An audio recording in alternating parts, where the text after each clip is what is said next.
Hey y'all, Moses here.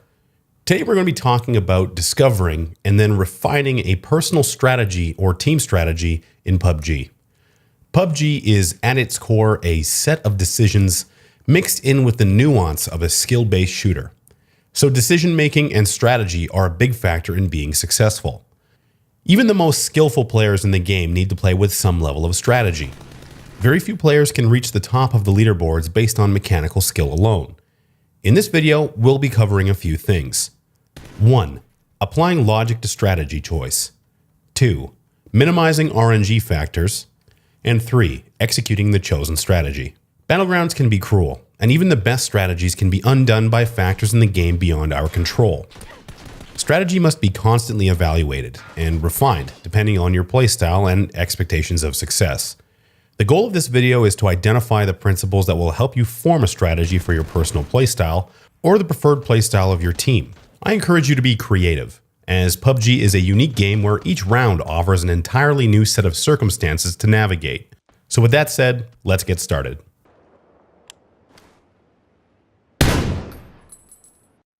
One, applying logic to your strategy. There are generally two common strategies that players will follow. The first is to hug the edge of the play zone and use the blue as a bit of a security blanket. This strategy provides a lot of security as players will typically only approach from the blue in the early game, and they often arrive soon after the circle is changed. Regardless of approaching players, defending from inside the new play zone is easy as enemies will already be taking damage from the blue and will be easier to kill. The main drawback is that being on the edge of the circle provides the lowest chance of being in the new play zone when the circle changes. This could potentially mean longer movement phases that are happening more often.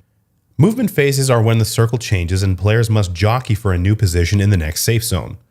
Players on the edge of the circle might have to move farther, while players at the center should have the least distance to travel. This will mean that the best spots might be taken while the edge player is traveling, which will mean more fights against hard-to-take compounds and natural cover. Therefore, movement phases are critical, and the time when players are at the highest risk of dying.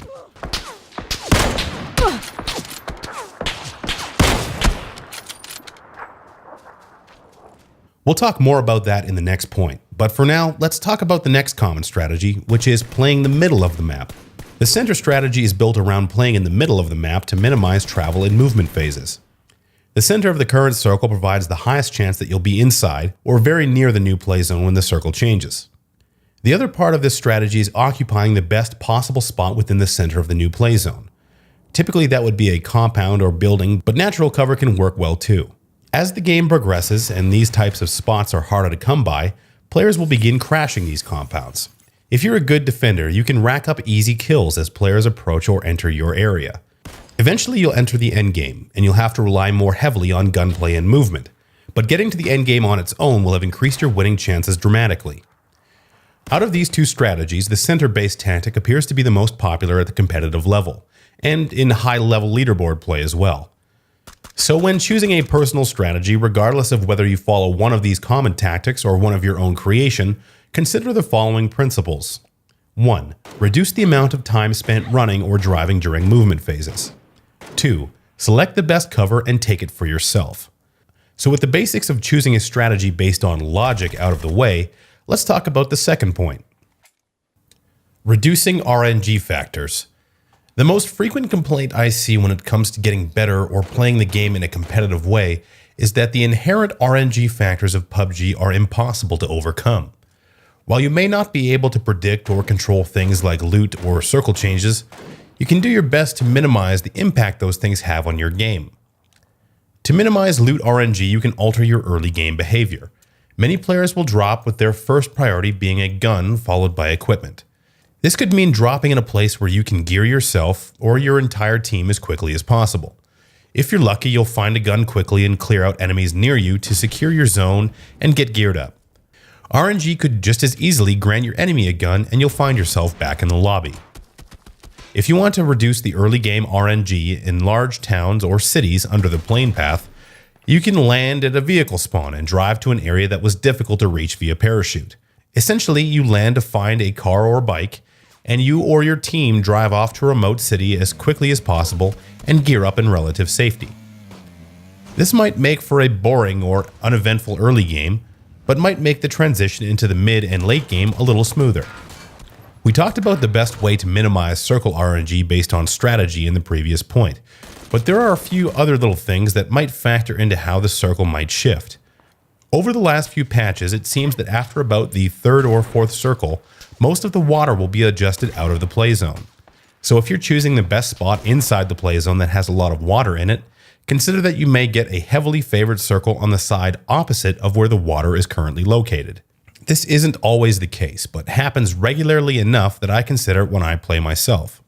The most important thing when it comes to your personal preference or playstyle is to reevaluate and review where things are working and where they're not. To do that efficiently and effectively, you need to strongly adhere to your identified playstyle. This brings us to the last point: executing your strategy and evaluation. By now, I hope you've latched on to whatever preference you find the most appealing, or have at least considered your own personal playstyle and what that means. Now it's time to look at what executing that strategy might look like. During your game, if you're playing the center of the circle, you should do your best to crash the building or compound you've chosen in the same way. Approach your target, gain entry, and kill anyone that opposes you. If you're having issues with the approach, work on your vehicle skills. If you're having issues fighting in close quarters, evaluate your weapon choice. The shotgun can be underutilized in the mid game, and SMGs can be a good choice as well. Ultimately, if you're getting caught in any one part of executing or working on that strategy, work on that part specifically. That could mean a few drops in the military base or the school to sharpen up your close quarters fighting skills, or spending time attacking every single compound you think might be occupied to get used to the vehicle mechanics. If you can record your games, I'd use Shadowplay or some other software to save the last 5 minutes after a death, or even a win to see if you can learn anything from that footage. I review my deaths a lot, and it's helped me understand common mistakes I make. Similarly, reviewing wins might give you some insight onto what worked and why. To summarize, executing a sound strategy while minimizing RNG factors can present you with a consistently high chance of making it to the end game and winning more rounds, be it in the solo game mode or in duos or squads. Ultimately, you need to look at the body of work and not focus on the round-to-round variables. Only a few of the best players will see a 25% win rate, so when it comes to the new or improving player, it's important to have realistic expectations. I hope this video was helpful to you. If you have any feedback, I encourage you to leave a comment down below with your thoughts. Thanks for watching, and until next time, I'll see you out there.